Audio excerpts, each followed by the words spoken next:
Hello everyone, कैसे हैं आप लोग। आज की क्लास में हम शुरुआत करने वाले हैं सीबीएसई क्लास 10 साइंस का बुक से चैप्टर नंबर 2, जिसका नाम है एसिड बेसिस एंड सॉल्ट। ठीक है, हम इस चैप्टर में पढ़ेंगे कि एसिड्स क्या होता है, बेसिस क्या होता है, सॉल्ट्स क्या होता है, उनका प्रॉपर्टीज़ क्या होता है। ठीक है, चलिए स्टार्ट करते हैं। तो सबसे पहले हमारा जो टॉपिक है वो हम लोग एसिड और बेस को साइमल्टेनियसली पढ़ेंगे। ठीक है, साथ साथ में। चलिए सबसे पहले कुछ फीचर्स देख लेते हैं। एक तो acids are sour in taste. आपको पता होगा, पहले से आपने पिछले क्लास में पढ़ा होगा, ये एसिड का जो टेस्ट होता है वो खट्टा होता है। ठीक है, सावर टेस्ट होता है। एंड और एक प्रॉपर्टी है जो काफ़ी फेमस प्रॉपर्टी है उसका, कि वो जो ब्लू लिटमस का कलर है वो रेड में चेंज कर देता है। ठीक है, अगर आप नीला ब्लू लिटमस पेपर एसिड में डुबोएंगे तो वो नीला से क्या हो जाएगा, लाल हो जाएगा। ठीक है, और जहाँ तक बेसिस का बात है तो बेसिस का जो टेस्ट होता है वो बिटर होता है, कड़वा होता है टेस्ट में, और ये क्या करता है, रेड लिटमस को ब्लू करता है। ठीक है, अब आप सोचेंगे कि एसिड जो है वो ब्लू को रेड करता है ना। अब आप सोचेंगे कि एसिड में अगर रेड डाल देंगे तो क्या होगा, रेड को क्या कर देगा वो।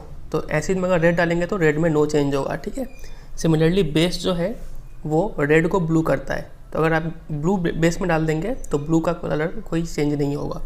ठीक है, और याद कैसे, बहुत जन को इसमें कन्फ्यूजन होता है कि कैसे याद करें, एसिड रेड से ब्लू करता है कि ब्लू से रेड करता है, याद नहीं कर पाते हैं। तो इसको याद करने का एक टेक्निक है, आप सिर्फ ए और बी याद रखिए। ठीक है, इतना याद रखने से सब काम हो जाएगा। कैसे, A for acid and B for blue. तो एसिड जो है वो ब्लू को क्या करता है, और कोई ऑप्शन नहीं है, रेडी करना होगा इसको। ठीक है, और एसिड का पता चल गया तो बेस के लिए बहुत इजी हो गया लिखना। अब तो बेस क्या करेगा, रेड को ब्लू कर देगा। इसका ऑपोजिट लिख देना है यहाँ पे। ठीक है, यहाँ तक। चलिए, ये टेक्निक है, अगर आपको ऐसे याद होता है तो ठीक है, नहीं तो आप इसको फॉलो कर सकते हैं। चलिए आगे बढ़ते हैं। तो एसिड और बेस में हमने दो डिफरेंस देख लिया, एक तो अकॉर्डिंग टू टेस्ट और लिटमस पेपर इफेक्ट। अगर अगला पॉइंट हम आए तो वो होता है इंडिकेटर। इंडिकेटर दो टाइप का होता है, एक होता है नेचुरल इंडिकेटर और दूसरा है सिंथेटिक इंडिकेटर। इंडिकेटर वो सब्सटेंसेस होते हैं जो डिफ्रेंशिएट करने में हेल्प करते हैं कि कौन सा चीज़ एसिड है और कौन सा चीज़ बेस है। तो अगर नेचुरल इंडिकेटर का बात करें तो लिटमस हो गया और टर्मरिक हो गया, ये दोनों क्या है, नेचुरल इंडिकेटर है। और अगर सिंथेटिक इंडिकेटर का एग्जाम्पल का बात करें तो मिथाइल ऑरेंज और फेनोप्थलीन, ये दोनों है सिंथेटिक इंडिकेटर। ठीक है, सिर्फ आपको नाम याद रखना है और कुछ यहाँ से नहीं आएगा। बस पहला इतना ही है इंट्रोडक्शन। एक क्वेश्चन कर लेते हैं, काफ़ी अच्छा क्वेश्चन है ये। लिखा हुआ है कि you have been provided with 3 test tubes. ठीक है, 3 टेस्ट ट्यूब है आपके पास। One of them contains distil water and the other 2 contains an acid solution and a basic solution. 3 test tube में एक में एसिड है, दूसरे में बेस है, तीसरे में डिस्टिल वाटर मतलब प्योर वाटर है। If you are given only red litmus paper, और आपको सिर्फ एक लाल लिटमस पेपर दिया गया है, how will you identify the contents of इस टेस्ट ट्यूब। अब कैसे पता करेंगे कि वो लाल टेस्ट ट्यूब से कि कौन सा एसिड है, कौन सा बेस है और कौन सा वाटर है। तीनों देखने में तो कलरलेस होता है। ठीक है, पानी जैसा ही दिखेगा तीनों, कैसे पता करेंगे। तो देखिए क्या करना है आपको। देखिए सबसे पहले ये 3 टेस्ट ट्यूब है आपके पास और आपके पास सिर्फ रेड लिटमस पेपर है। तो आपको पता है कि रेड लिटमस ब्लू हो जाएगा कब, जब उसको हम बेस के साथ ट्रीट करेंगे। तो क्या करेंगे कि इसमें से एक ड्रॉप इसमें डाल देंगे। अगर ये रेड से ब्लू हो गया तब तो कंफर्म हो गया कि ये बेस है, नहीं हुआ तो इसमें मूव करेंगे। ठीक है, अगर ये एसिड है तो इसमें नो चेंज होगा, वाटर है तो नो चेंज होगा। तो जो इसको रेड से ब्लू कर रहा है वो बेस होगा। मान लीजिए इसने इसको रेड से ब्लू कर दिया, तो इतना तो कंफर्म हो गया कि ये चीज़ क्या था, ये बेस था। ठीक है, एक चीज़ हमने सॉल्व कर दिया। अब बचा हुआ ये 2। अब इसमें से इस दोनों में से हमें बताना है कि कौन सा एसिड है और कौन सा वाटर है। ठीक है, अब इसके लिए हम लोग क्या करेंगे, तो इसके लिए हमें क्या करना होगा कि हम लोग क्या करेंगे कि ये तो पता है कि ये बेस है, तो हम लोग क्या करेंगे, एक मिक्सचर बनाएंगे। इसमें से एक बूंद और इसमें से एक बूंद मिला के एक मिक्सचर बना लेंगे। सिमिलरली इस बेस का एक बूंद और इसका एक बूंद मिला के एक मिक्सचर बना लेंगे। ठीक है, अब देखिए मान लीजिए ये एसिड होता और ये मान लीजिए वाटर होता, तो एसिड और बेस ये दोनों मिल के यहाँ पर कुछ बनाएगा। क्या बनाएगा हम लोग आगे देखने वाले हैं, फिलहाल अब मान लीजिए कुछ बनाएगा यहाँ पर। और यहाँ पे बेस और यहाँ पे वाटर ये दोनों मिलके क्या बनाएगा, ये मिलके बेस ही रहेगा ये। ठीक है, तो देखिए अगर हम यहाँ से एक बूंद इसमें डालें तो इसमें कुछ कलर चेंज होगा, और यहाँ से एक बूंद अगर इसमें डालें, अब मेरे को पता है कि ये बेस है, मतलब ये रेड को क्या कर देगा, ब्लू कर देगा। तो इन दोनों में से जो रेड को ब्लू कर दे, इसका मतलब ये वाला चीज़ जो आया था ये क्या था, वाटर था। समझ रहे हैं कि नहीं समझ रहे हैं। और ये क्या चेंज करेगा, वो जो भी चेंज करे उससे मतलब नहीं है। फिलहाल हम लोग को सिर्फ इतना देखना है कि कौन इन दोनों में से कौन सा रेड को ब्लू कर रहा है। जो रेड को ब्लू कर रहा होगा मतलब उसमें ज़रूर पानी होगा, बेस के साथ ज़रूर पानी मिला होगा, तभी तो उसको रेड को ब्लू कर रहा है। ठीक है, तो इस तरीके से हम लोग तीनों को डिटरमाइन कर लेंगे कि कौन सा एसिड, कौन सा बेस और कौन सा वाटर है। समझ में आया ये। जब ये वाटर हो गया तो ये ऑटोमेटिक एसिड हो जाएगा। चलिए अब आगे मूव करते हैं। अगला जो टॉपिक है यही हमारा आज का मेन टॉपिक है कि understanding the chemical properties of acids and bases. Acid और बेसिस का क्या क्या केमिकल प्रॉपर्टी है, ठीक है, काफ़ी इंपॉर्टेंट है। चलिए स्टार्ट करते हैं। सबसे पहले acids and bases in the laboratory. Laboratory में एसिड और बेस को कैसे पहचानेंगे वो हमें देखना है। तो देखिए यहाँ पे एक एक्टिविटी है, लिखा हुआ है collect the following solutions from the science laboratory. ये सब आपको कलेक्ट करना है, मतलब कलेक्ट नहीं करना, सिर्फ आपको नाम याद रखना है। यहाँ पे हाइड्रोक्लोरिक एसिड फॉर्मूला है HCl, याद कर लीजिए इसको, ठीक है, नाम और फार्मूला। Sulphuric acid H2SO4। अब ये काफ़ी खतरनाक है एसिड, इसको हम लोग किंग ऑफ केमिकल्स भी बोलते हैं, और कंसनट्रेटेड सल्फ्यूरिक एसिड को हम लोग किंग ऑफ एसिड्स भी बोलते हैं, ठीक है, काफ़ी दमदार एसिड है ये। और नाइट्रिक एसिड HNO3, मतलब ये तीनों ही बहुत खूंखार एसिड है। एसिटिक एसिड ये एक टाइप का कमज़ोर एसिड है, वीक एसिड। और सोडियम हाइड्रोक्साइड, अब देखिए यहाँ जिसमें भी ये हाइड्रोक्साइड आ रहा है, हाइड्रोक्साइड का फॉर्मूला होता है OH, sodium hydroxide NaOH, calcium hydroxide मतलब CaOH whole twice, potassium hydroxide मतलब KOH। तो जिसमें भी ये OH OH OH आ रहा है वो सब क्या होता है, बेस होता है। तो बेस को पहचानने का तरीका आप समझ गए। कोई भी कंपाउंड में अगर OH हाइड्रोक्साइड है तो आप समझ जाइएगा कि वो चीज़ क्या है, एक बेस है, ठीक है। और एसिड में क्या होता है, यूजुअली H होता है, H ये सब एसिड होता है, ठीक है। तो ये सब को आपको कलेक्ट करना है और इन सब इंडिकेटर्स के साथ टेस्ट करना है। तो हमें पता है red litmus solution, blue litmus solution ये सब नेचुरल इंडिकेटर है, और फेनोल्फथलीन और मेथाइल ऑरेंज ये सब क्या है, सिंथेटिक इंडिकेटर है, ठीक है। तो देखिए, तो आपको पता है कि रेड लिटमस सॉल्यूशन में अगर हम लोग बेस डालेंगे तो ये ब्लू हो जाएगा, अगर इसमें एसिड डालेंगे तो नो चेंज होगा।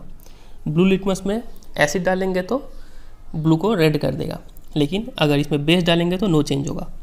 फेनोल्फथलीन अगर इसमें बेस डाल दे तो ये पिंक हो जाएगा। ये लिख लीजिएगा, ये इंपॉर्टेंट है कि फेनोल्फथलीन बेसिक सॉल्यूशन में क्या होता है, पिंक होता है, और एसिडिक सॉल्यूशन में कलरलेस होता है। यहाँ पे आप लिख लीजिएगा पिंक इन बेस और कलरलेस इन एसिडिक, और ऐसे न्यूट्रल में भी कलरलेस ही होता है। और मिथाइल ऑरेंज जो है वो है रेड होता है इन एसिडिक सॉल्यूशन और येलो होता है इन बेसिक सॉल्यूशन, ठीक है, इसको नोट डाउन कर लीजिएगा। चलिए अब आगे बढ़ते हैं। तो अभी तक हमने जो इंडिकेटर देखा, ये चारों इंडिकेटर ये इंडिकेट करते हैं एसिड है कि बेस अपना कलर चेंज करके, ठीक है। लेकिन कुछ इंडिकेटर ऐसे भी होते हैं जो अपना स्मेल चेंज करते हैं, अपना गंध चेंज कर लेते हैं। उन सब इंडिकेटर्स को बोलते हैं ऑल्फैक्टरी इंडिकेटर्स, ठीक है। ये लिखा है कि there are some substances whose order changes in acidic और बेसिक मीडिया, ठीक है। ऑर्डर का मतलब आपको पता है, ये गंध। तो these are called olfactory indicator, और इसका कुछ एग्जाम्पल्स है। एग्जाम्पल हो गया वेनिला, ऑनियन एंड क्लोव, ठीक है। तो डेफिनेशन और एग्जाम्पल याद करके रख लीजिए, और इससे ज़्यादा तो कुछ पूछेंगे नहीं यहाँ पे। चलिए, तो पहला प्रॉपर्टी यही हो गया कि हम लोग लेबोरेटरी में एसिड और बेस में कैसे डिफ्रेंशिएट करेंगे। दूसरा प्रॉपर्टी पे आते हैं जो कि है how do acids and bases react with metals. Acid और बेस मेटल के साथ कैसे रिएक्ट करते हैं। तो टॉपिक को आगे बढ़ने से पहले आपको कुछ मेटल का नाम याद कर लेना है अभी के अभी। पहला मेटल है जिंक, दूसरा है कॉपर, तीसरा है सोडियम, कैल्शियम, मैग्नीशियम, ठीक है। तो ये कुछ फेमस मेटल्स है जिसका नाम आपको याद कर लेना चाहिए। एसिड्स का फेमस नाम HCl H2SO4 HNO3, और बेसिस का NaOH KOH CaOH whole twice MgOH, ठीक है, ये सब आप याद कर लीजिए। चलिए, मतलब एसिड बेसिस का जो यहाँ पे लिस्ट दिया गया था ना, ये आपको याद होना चाहिए, ये वाला चीज़, ठीक है। चलिए अब आगे बढ़ते हैं। तो अब हमें देखना है कि एसिड और बेस मेटल के साथ कैसे रिएक्ट करते हैं। तो सबसे पहले हम देखेंगे कि एसिड एक मेटल के साथ कैसे रिएक्ट करता है, ठीक है। तो एक एक्टिविटी यहाँ पे कराया गया है, बहुत ही इंपॉर्टेंट है, हर साल इससे कुछ ना कुछ क्वेश्चन आपको जरूर देखने को मिलता है। चलिए पढ़ते हैं इस एक्टिविटी को। Take about 5 ml of dilute sulphuric acid in a test tube and add a few pieces of zinc granules to it. Dilute sulphuric acid लेना है, उसमें जिंक का कुछ टुकड़ा डाल देना है। फिर what do you observe on the surface of zinc granules. तो जिंक ग्रैन्यूल्स के सर्फेस में आपको क्या देखने को मिल रहा है, तो यहाँ पे आप बबल्स देखने को मिल रहा है, ठीक है, और ये बबल्स है हाइड्रोजन गैस का। फिर क्या करने बोला गया है, फिर बोला गया है कि pass the gas evolve through the soap solution. तो जो गैस इवॉल्व हुआ, जो गैस निकला है, उसको एक सोप सॉल्यूशन से पास करना है। और उसके बाद why the bubbles formed in the soap solution. तो यहाँ पे बोला कि बबल क्यों फॉर्म होते हैं। तो ये चूँकि ये हाइड्रोजन गैस है तो इसमें डिजॉल्व नहीं होगा, और हाइड्रोजन गैस काफ़ी लाइट भी होता है, तो यहाँ पे वो स्केप करने का चक्कर में वो बबल फॉर्म होता है वहाँ पे, ठीक है। Take a burning candle near a gas field bubble. तो बबल के पास, कोई भी एक बबल के पास आपको एक बर्निंग कैंडल लाना है, और बर्निंग कैंडल लाएंगे तो देखना है कि उसके बाद व्हाट डू यू ऑब्जर्व, क्या ऑब्जर्व करेंगे, तो आप पाएंगे कि जब भी हाइड्रोजन गैस बर्न होता है ना तो एक पॉप साउंड निकालता है, ठीक है। यहाँ पे लिखा है burning of hydrogen gas with a pop sound. Pop sound कैसा होता है, जैसे कि बोतल खोलते हैं तो जैसा आवाज़ आता है उसको बोलते हैं पॉप साउंड। जैसे कि आप इसको सुनिए, आपको समझ में आ जाएगा।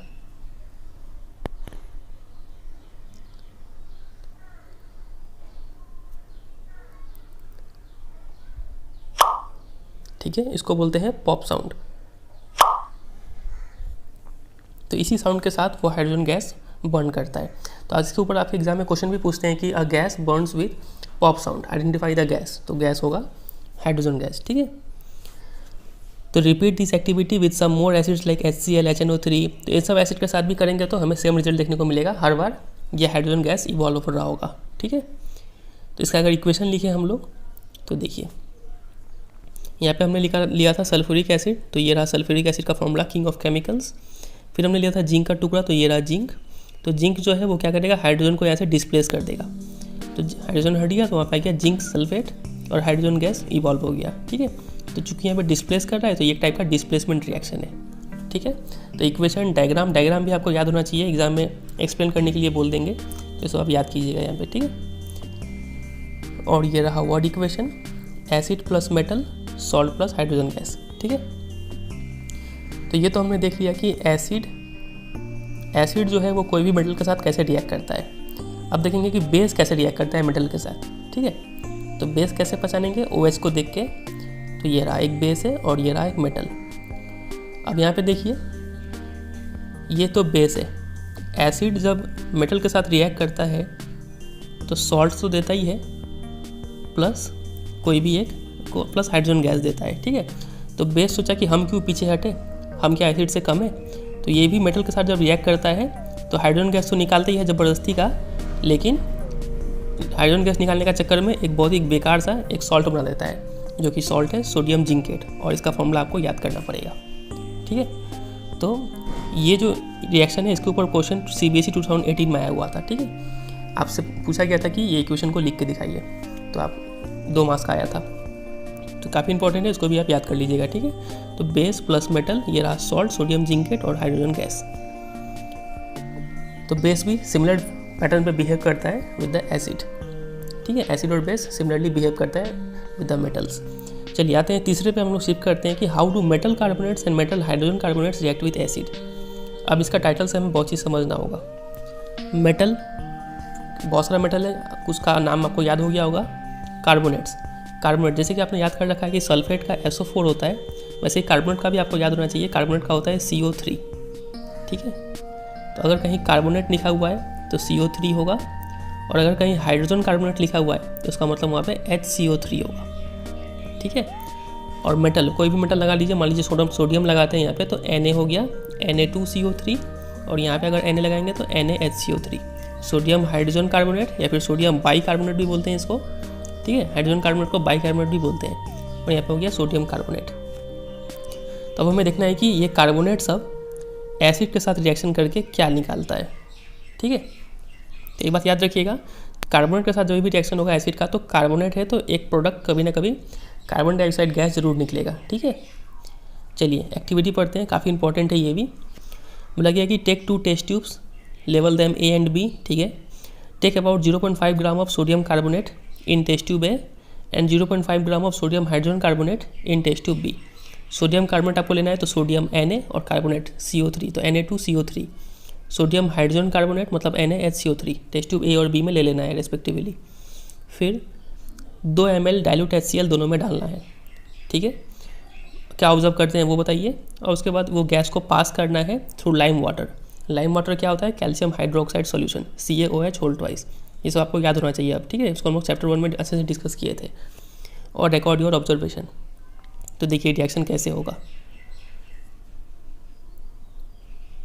तो यहाँ पे देखिए आप, ये रहा मेटल कार्बोनेट, सोडियम कार्बोनेट, और ये रहा एसिड।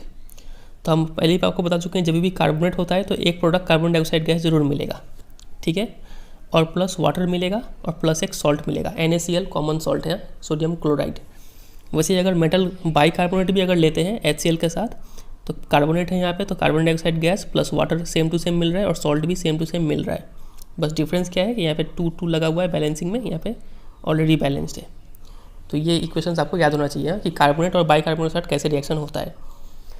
अब यहाँ पे बोला गया है कि ये गैस को पास करने बोला था लाइम वाटर के साथ, ठीक है, ये गैस को पास करने बोला था लाइम वाटर के साथ। तो ये रहा गैस, कार्बन डाइऑक्साइड गैस, तो वो हमने यहाँ पे लिया और लाइम वाटर का फॉर्मूला हो गया CaOH होल ट्वाइस। तो जैसे ही इसे पास करेंगे ना तो कैल्शियम कार्बोनेट बनेगा जो कि होता है वाइट प्रेसिपिटेट, मतलब इनसॉल्युबल सब्सटेंस बन जाता है जो कि होता है कैल्शियम कार्बोनेट और प्लस वाटर H2O। अब चूंकि ये इनसॉल्युबल है तो वो जो लाइम वाटर जो पहले कलरलेस था, ठीक है, पानी जैसा दिख रहा था, अब वो क्या हो जाएगा, थोड़ा क्लाउडी हो जाएगा, मिल्की हो जाएगा, ठीक है। लाइम वाटर टर्न्स मिल्की, काफ़ी फेमस सेंटेंस है ये, तो आप पिक्चर में भी देख पा रहे हैं, तो वैसा हो जाता है, ठीक है, क्योंकि वहाँ पे वाइट प्रेसिपिटेट बन रहा है कैल्शियम कार्बोनेट का। लेकिन अगर आप थोड़ा देर और अगर कार्बन डाइऑक्साइड पास करेंगे ना, on passing excess carbon dioxide, तब क्या होगा, ये रिएक्शन हो जाएगा। कैल्शियम कार्बोनेट जो यहाँ पे फॉर्म हो रहा था और वाटर जो था, ये रहा कैल्शियम कार्बोनेट प्लस वाटर और प्लस कार्बन डाइऑक्साइड गैस और लग रहा है, तो ये सब तीनों चीज़ मिलकर बन जा रहा है कैल्शियम बाइकार्बोनेट या फिर कैल्शियम हाइड्रोजन कार्बोनेट, जो कि सॉल्युबल इन वाटर होता है। और वो जो मिल्कीनेस था, जो क्लाउडीनेस था, वो डिसअपियर हो जाता है और फिर से वो जो सॉल्यूशन है लाइम वाटर का वो कलरलेस हो जाता है, ठीक है। तो ये भी एक इम्पॉर्टेंट है, आपको याद रखना पड़ेगा इसको, ठीक है। तो वही यहाँ पे एक वर्ड में लिया गया इक्वेशन कि मेटल कार्बोनेट या फिर metal hydrogen carbonate plus acid तो salt plus CO2 plus water. CO2 का स्पेशल प्रॉपर्टी क्या है कि ये लाइम वाटर को मिल्की कर देता है, और अगर एक्सेस कार्बन डाइऑक्साइड पास करेंगे तो वो मिल्कीनेस डिसअपियर हो जाता है, ठीक है। और एक प्रॉपर्टी आपको याद होना चाहिए कार्बन डाइऑक्साइड का कि ये इफर्वेसेंस प्रोड्यूस करता है। इफर्वेसेंस मतलब बुदबुदाहट, मतलब बहुत ज़्यादा बबल्स ला देता है पानी में, ठीक है। तो ये भी कार्बन डाइऑक्साइड का 2 प्रॉपर्टी। और एक प्रॉपर्टी है कि कार्बन डाइऑक्साइड फायर एक्सटिंग्विशर में भी यूज़ होता है, आग बुझाने का काम आता है, ठीक है। तो ये सब कुछ प्रॉपर्टी आपको याद होना चाहिए कार्बन डाइऑक्साइड का। तो ये हो गया हमारा तीसरा chemical property, reactions with metal carbonate and metal hydrogen carbonate. अब आते हैं चौथे पे। चौथा है कि how do acids and bases react with each other. क्या होगा जब एसिड और बेस एक दूसरे के साथ रिएक्ट कर ले। तो देखिए क्या होता है, इसको हम लोग एक्टिविटी से समझेंगे। नंबर 1 बोला गया है कि 2 मिलीलीटर डाइल्यूट NaOH लीजिए, तो OH से समझ में आ रहा है कि ये बेस है, और उसमें 2 ड्रॉप डाल लीजिए फेनोप्थलीन का। तो इसमें हमें लेना है NaOH जो कि कलरलेस होता है, उसमें जैसे ही 2 ड्रॉप डालेंगे फेनोप्थलीन का, तो आपको पता है कि फेनोप्थलीन बेसिक में क्या हो जाता है, पिंक हो जाता है। आपको अभी थोड़ा देर पहले याद करवाए थे, तो ये पिंक हो जाएगा, ठीक है। What is the colour of the solution, तो इसका होगा पिंक।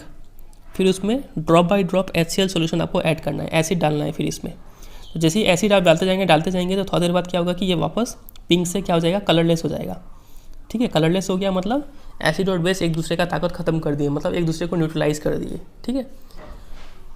तो why did the colour of phenolphthalein change, तो चेंज हो गया क्योंकि दोनों न्यूट्रलाइज कर दिया एक दूसरे को। अब अगर हम वापस इसमें NaOH का सॉल्यूशन डालेंगे ना, तो वापस फिर से ये बेसिक बन जाएगा, क्योंकि बेस का क्वांटिटी बढ़ने से ये बेसिक हो जाएगा सॉल्यूशन, और फिर से पिंक कलर आ जाएगा यहाँ पे, ठीक है। तो does the pink colour reappear, तो यस। तो ऐसा क्यों हुआ, क्योंकि वापस वो बेसिक हो गया, ठीक है। तो यहाँ पे जो रिएक्शन हो रहा है एसिड और बेस का, इस रिएक्शन को हम लोग बोलते हैं न्यूट्रलाइजेशन रिएक्शन। ये रहा एसिड और ये रहा बेस, दोनों रिएक्ट करके एक सॉल्ट बनाता है और प्लस वाटर बनाता है। तो ये जो है the reaction between an acid and a base to give salt and water is known as neutralization reaction, ठीक है। एक दूसरे का पावर न्यूट्रलाइज करते हैं, तो ये काफ़ी फेमस है, ये वर्ड इक्वेशन भी यहाँ पे लिखा गया है, ठीक है। तो ये हो गया हमारा चौथा केमिकल प्रॉपर्टी। अब आते हैं 5वें पे, जो कि बहुत ईजी है कि मेटल ऑक्साइड्स एसिड के साथ कैसे रिएक्शन करते हैं। तो देखिए यहाँ पे हमने क्या लिया, एक एसिड लिया HCl और एक मेटल ऑक्साइड। तो मेटल है तो मान लीजिए कॉपर लेते हैं और ऑक्साइड है तो O, ठीक है। तो CuO हमने ले लिया, तो यहाँ पे बनता है एक सॉल्ट और यहाँ पे बनता है एक वाटर, ठीक है। तो देखिए एसिड प्लस कुछ सॉल्ट एंड वाटर, तो ये तो इससे कुछ मिलता जुलता है ना। एसिड में क्या ऐड करेगी, सॉल्ट एंड वाटर मिले, तो यहाँ पे होता है बेस। तो मतलब ये मेटल ऑक्साइड जो है वो एक बेस की तरह काम कर रहा है, तभी तो सॉल्ट एंड वाटर दे रहा है। इसलिए हम लोग बोलते हैं कि मेटल ऑक्साइड का जो नेचर होता है वो क्या होता है, बेसिक होता है। तो ये बात आपको यहाँ पे याद रखना है ये इक्वेशन के साथ कि since metallic oxides react with acid to give salt and water similar to the reaction of a base with an acid, metallic oxides are said to be basic oxide, ठीक है। ये बात आपको याद रखना है, एक मार्क्स के लिए क्वेश्चन पूछ सकते हैं कि मेटल ऑक्साइड का नेचर क्या होता है, तो बेसिक होता है। और सिमिलरली नॉन मेटल ऑक्साइड का उसी तरीके से बोल सकते हैं, ये लोग क्या होते हैं, एसिडिक होते हैं नेचर में, ठीक है। तो बस, तो इतना ही था केमिकल प्रॉपर्टी। एसिड और बेसिस का टोटल हो गया 6 प्रॉपर्टी। 6 आपको अच्छे से याद होना चाहिए समझ के। चलिए अब कुछ क्वेश्चंस को डिस्कस कर लेते हैं, उसके बाद ये वीडियो एंड हो जाएगा। पहला क्वेश्चन है कि why should curd and sour substances not be kept in brass and copper vessels. तो दही और खट्टे सब्सटेंसेस को ब्रास या फिर कॉपर के वेसल में क्यों नहीं रखना चाहिए। तो देखिए दही खट्टा है तो खट्टा मतलब कुछ ना कुछ एसिड होगा वहाँ पे, और ये सब हो गया मेटल कॉपर। तो एसिड मेटल के साथ रिएक्शन करके क्या निकालता है, हमने अभी देखा था हाइड्रोजन गैस निकलता है और साथ साथ कुछ सॉल्ट बनाता है। तो ऐसा मत सोचिएगा कि वो सॉल्ट खाने वाला सॉल्ट है, ठीक है, वो तो पॉइजनस सॉल्ट भी हो सकता है। तो चूँकि वहाँ पे हाइड्रोजन गैस और हार्मफुल सब्सटेंसेस रिलीज होते हैं, उसलिए हम लोग वहाँ पे नहीं रख सकते हैं, रिएक्शन हो जाता है वहाँ पे, ठीक है। तो ये हो जाएगा 1 का answer. Question number 2, which gas is usually liberated when an acid react with metal. तो एसिड और मेटल के साथ कौन सा गैस निकलता है, हाइड्रोजन गैस, जो कि बर्न करता है with the pop sound. Illustrate with an example, example लिखा है मतलब आपको डायग्राम बनाना है और उसको एक्सप्लेन करना है। How will you test the presence of this gas. तो ये गैस है कि नहीं कैसे टेस्ट करेंगे, by bringing a burning candle near it, if it burns with a pop sound it is a hydrogen gas, ठीक है, ऐसे लिख सकते हैं। चलिए क्वेश्चन नंबर 3 पे आते हैं। क्वेश्चन नंबर 3 में लिखा है कि a metal compound A react with dilute HCl। तो कुछ मेटल का कंपाउंड है और प्लस HCl हो रहा है यहाँ पे, टू प्रोड्यूस इफरविसेंस। तो इफरविसेंस मतलब कार्बन डाइऑक्साइड का प्रॉपर्टी है ये। The gas evolves extinguishes a burning candle. अब तो कंफर्म हो गया कि वो गैस कार्बन डाइऑक्साइड गैस ही है, तो यहाँ पे CO2 बन रहा है, ठीक है, plus right a balance chemical equation for the reaction if one of the compound formed is calcium chloride, और एक यहाँ पे कैल्शियम क्लोराइड भी बन रहा है CaCl2। अब देखिए यहाँ पे कार्बन डाइऑक्साइड निकल रहा है तो पक्का यहाँ पे क्या होगा, कोई ना कोई कार्बोनेट होगा, मेटल कार्बोनेट होगा, और मेटल यहाँ पे कौन सा है, कैल्शियम। तो हो गया यहाँ पे CaCO3 प्लस HCl, एक यहाँ पे बनता है वाटर भी बनता है प्लस H2O, ठीक है। तो ऐसे करके इसका इक्वेशन हो जाएगा CaCO3 plus HCl gives CaCl2 plus H2O plus CO2, ठीक है। तो बस इतना ही है। अगला जो टॉपिक है what do all acids and all basis have in common, इसको हम लोग नेक्स्ट पार्ट में करेंगे। उम्मीद करते हैं आपको आज का टॉपिक और वीडियो समझ में आया होगा। वीडियो को थोड़ा सा भी हेल्पफुल रहा तो वीडियो को जरूर एक लाइक कर दीजिए, क्योंकि आपका एक छोटा सा लाइक काफ़ी मोटिवेट करेगा मेरे को और भी वीडियो बनाने में, ठीक है। और दोस्तों के साथ भी ज़रा शेयर कर दीजिएगा, क्योंकि चैनल को ग्रो होने में थोड़ा हेल्प मिलेगा। चैनल पर नए हो तो चैनल को सब्सक्राइब भी कर लीजिए और चैनल पर बाकी वीडियोज़ को एक्सप्लोर कीजिए, ठीक है, आपको जरूर वहाँ से हेल्प मिलेगा। चलिए फिर मिलते हैं बहुत जल्द अगले पार्ट के साथ, तब तक के लिए goodbye and take care.